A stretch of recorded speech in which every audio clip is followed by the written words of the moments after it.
छात्रों नमस्कार। कुछ समय से मैं आपको निरंतर छंदों के विषय में जानकारी दे रहा हूँ। छंद के प्रकार, छंद के तत्वों के विषय में जानकारी दी। छंद दो प्रकार के होते हैं, मात्रिक छंद और वार्णिक छंद। मात्रिक छंदों के विषय में मैंने बताया था कि जहाँ पर मात्राओं की गिनती के आधार पर छंदों की विवेचना की जाती है वहाँ पर मात्रिक छंद होते हैं, जिनमें दोहा, सोरठा, रोला, कुंडलियाँ और चौपाई छंदों के विषय में बताया था। अब इसके बाद वार्णिक छंदों की बात करते हैं, जिनको वर्णग्रंथ भी कह सकते हैं। वार्णिक छंद में वर्णों के आधार पर छंदों की विवेचना होती है, अर्थात किस चरण में कितने छंद होंगे। जब हम इस बात को गिन करके उसके आधार पर हम विवेचना करें तो हम वहाँ पर कहते हैं कि वार्णिक छंद है। वार्णिक छंद में मैंने पहले आज आपको इंद्र वज्रा के विषय में बता रहा हूँ। इंद्र वज्रा छंद के अंदर 4 चरण होते हैं और प्रत्येक चरण में 11 वर्ण होते हैं। इनका क्रम इस प्रकार होता है: 2 तगण, 1 जगण तथा 2 गुरु। आपको वर्ण गणों के विषय में जानकारी होगी तो मैंने बताया था कि यगण, मगण, तगड़ के आधार पर हम मात्राओं और शब्दों की, दोनों की गिनती, अक्षरों की गिनती कर सकते हैं। तो यहाँ पर हम इसको सूत्र के आधार में कहें तो त ज गा गा, त ज गा गा, शुभ इंद्र वज्रा, यानी तगड़ तगड़, जगड़ और गुरु गुरु, अर्थात 2 तगड़, 1 जगड़ और 2 गुरु, ये 11 मार्ग के अंदर अक्षरों का या वर्णों का क्रम होता है। एक उदाहरण से हम समझने का प्रयास करेंगे कि तू मंगला मंगल कारिणी है, पद भक्त के धाम विहारिणी है, माता सदा पूर्णा पिता समेता, कीजे हमारे चित्त में निकेता। तो पहली पंक्तियों की अगर वर्णों में देखें तो आप देखिए 1 2 3 4 5 6 7 8 9 10 और 11, कुल 11 वर्ण हैं। अगर इनको देखें तो 3-3 के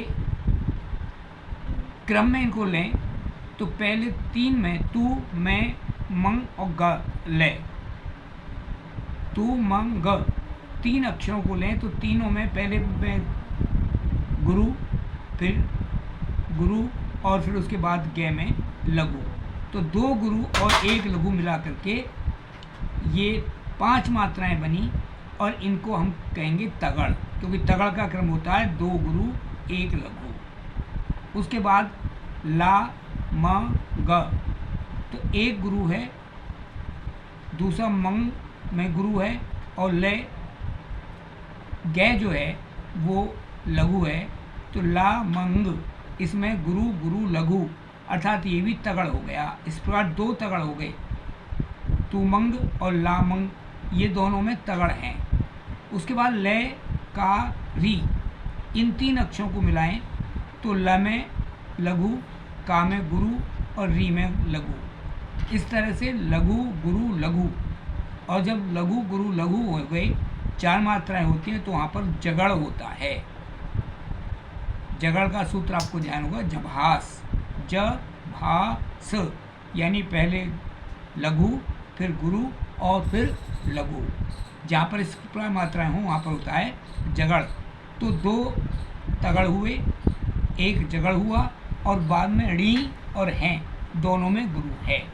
इस प्रकार से यहाँ पर 2 गुरु, 2 तगड़, 1 जगड़ और 2 गुरु हो गए। तो यहाँ पर इंद्र वज्रा छंद हो गया। ये इसकी पहचान है। सूत्र एक बार फिर ध्यान कर लें इंद्र वज्रा का, तत् जगागा शुभ इंद्र वज्रा, तत् जगागा शुभ इंद्र वज्रा।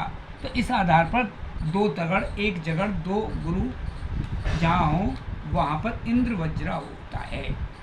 इंद्र वज्रा में ही एक उप छंद होता है जिसे कहते हैं उपेंद्र वज्रा।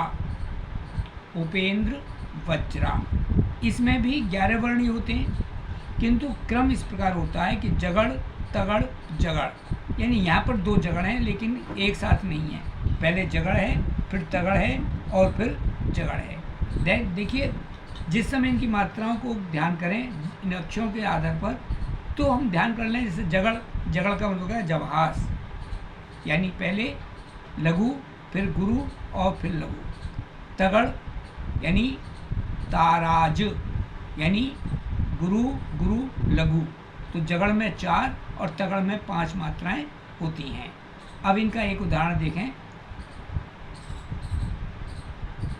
बड़ा के छोटा कुछ काम कीजिए, परंतु पूर्वा पर सोच लीजिए, बिना विचारे यदि काम होगा कभी न अच्छा परिणाम होगा।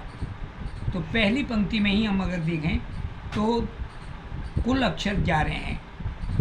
अब इनमें अक्षरों के हिसाब से देखें कौन सा गढ़ है। तो पहले 3 अक्षर हुए बै, रा और क। यहाँ पर बै लघु, रा गुरु और क लघु, यानी इनका मिलाकर लघु गुरु लघु, यानी ये हो गया जगड़।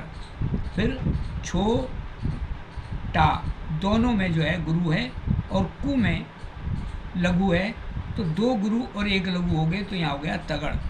यानी पहले जगड़ फिर तगड़ और फिर काम की, यानी इन्हें 6 काम, 6 में लघु, का में गुरु और में लघु, यानी लघु गुरु लघु, तो यहाँ पर फिर जगड़ हो गया। और कीजे दोनों गुरु गुरु हैं, तो इस तरह से जगड़ तगड़ जगड़ और 2 गुरु जहाँ पर आ गए वहाँ पर उपेंद्र वज्रा होगा, उपेंद्र वज्रा होगा। तो इस प्रकार से ये अभी मैंने 2 विषय बताया, इंद्र वज्रा और उपेंद्र वज्रा। अंतर क्या है?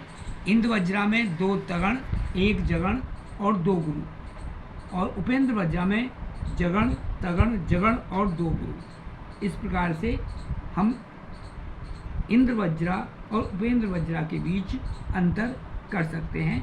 आज 2 ही